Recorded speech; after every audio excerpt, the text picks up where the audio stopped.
Brought to you by NBC bearing, भारताची पहिली bearing उत्पादक। नागपूर अधिवेशनाला सुरुवात झालेली आहे आणि सामाजिक न्याय मंत्री संजय शिरसाट हे सध्या ॲक्शन मोडमध्ये दिसत आहेत। आपण पाहतोय की संत चोखा मेळा या वसतिगृहाला सध्या त्यांनी या ठिकाणी भेट दिलेली आहे आणि हे वसतिगृह तयार झालेलं आहे, मात्र अद्यापही सुरू झालेलं नाही, काही काम याचं बाकी आहे।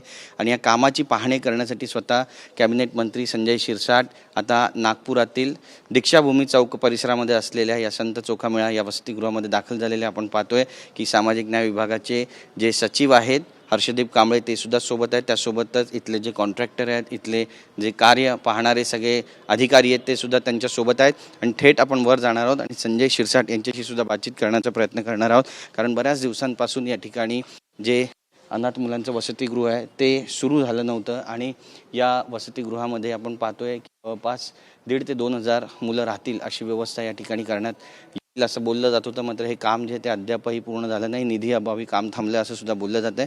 आणि स्वतः आता संजय शिरसाट जे ते या ठिकाणी पोहोचलेले आहेत आणि बातचीतसुद्धा करताय। आपण थेट त्यांच्याकडे जाणार आहोत आणि त्यांच्याशीच बातचीत करणार आहोत, कारण आज ते ॲक्शन मोडमध्ये दिसत आहेत। या ठिकाणी पाहणी केली आणि संपूर्ण नागपुरामध्ये जिथे जिथे समाज कल्याण विभागाचा जो प्रश्न आहे तो कशा पद्धतीने मार्गी लावता येईल याचासुद्धा प्रयत्न करत आहेत। मी आज ॲक्शन मोडमध्ये म्हणावं आणि गेल्या अनेक दिवसांपासून हे जे वसतिगृह आहे ते सुरू करण्याचा मानस होता, सुरू होऊ शकलेलं नाही, काय कारण आहेत आणि कुठे काही त्रुटी आढळत आहेत का?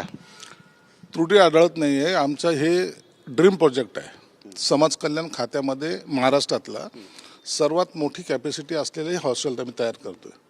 हे 2 फेजमध्ये तयार होतं आहे। पहिल्या फेजचं काम जवळपास गतीला आलेलं आहे, तो मॅक्झिमम तर राहतं, आणखीन तरी वर्षभर लागेल। सगळी बिल्डिंग कंप्लीट व्हायला 2 वर्ष लागतील। विद्यार्थ्याची संख्या जर पाहिली तुम्हाला तर इथं मुलींची संख्या 1466 या ठिकाणी अकोमोडेट होतील।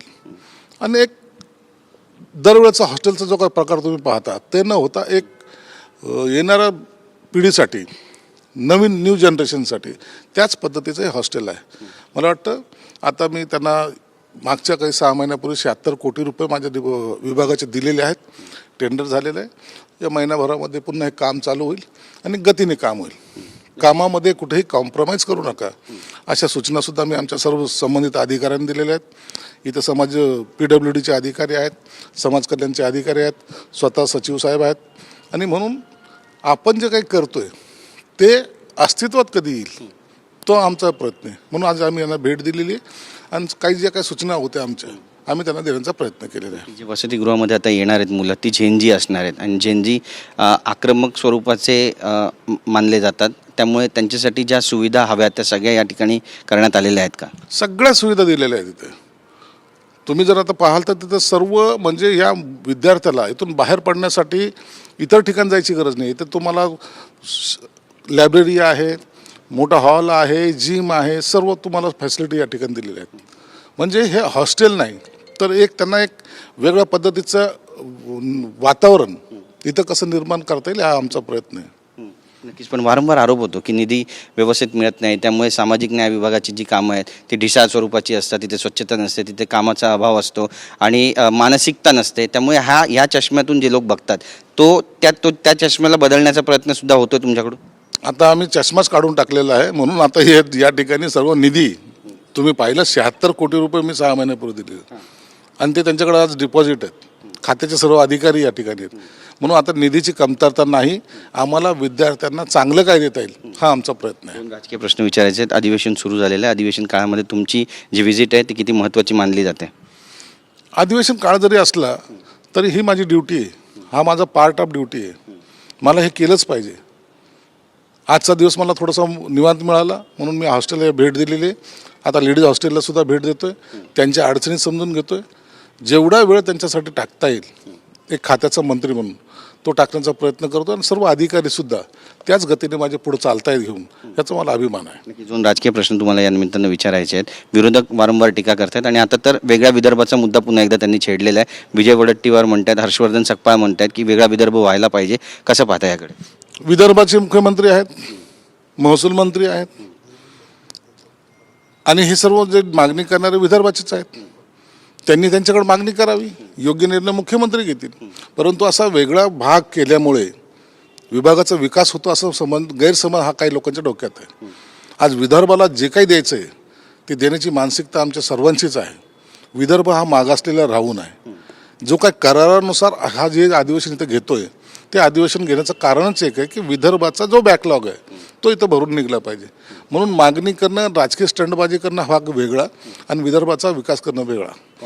काँग्रेस आता म्हणते की मुख्यमंत्री गजनी झालेत, त्यांनीच मागणी केली होती तेच विसरले. हे आजकाल गजनी लोकच असे बोलायला लागलेले आहेत. मुख्यमंत्र्याचं जे विजन आहे ते विजन तुम्हाला जर पाहिलं तर तुम्हाला वर्षभराच्या कालावधीमध्ये आज मुख्यमंत्र्यांनी जे काही निर्णय घेतले ते निर्णयाची अंमलबजावणी सुद्धा झालेली आहे.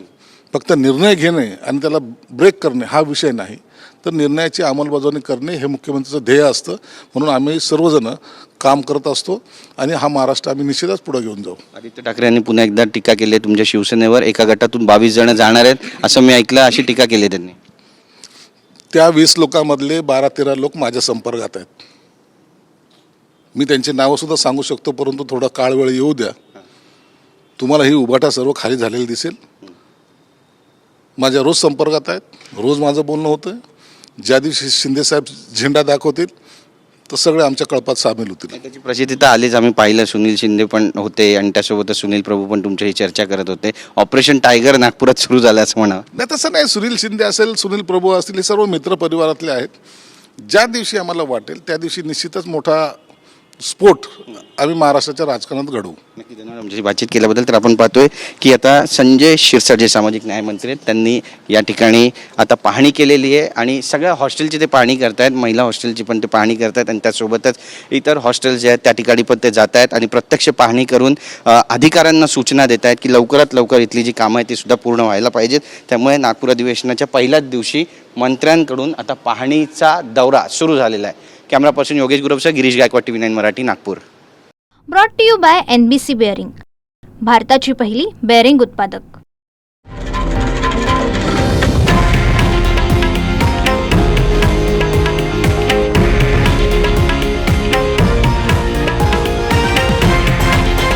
हे आहे देशातील नंबर 1 न्यूज नेटवर्क आणि आपण पाहत आहात TV 9 मराठी, एकमेव.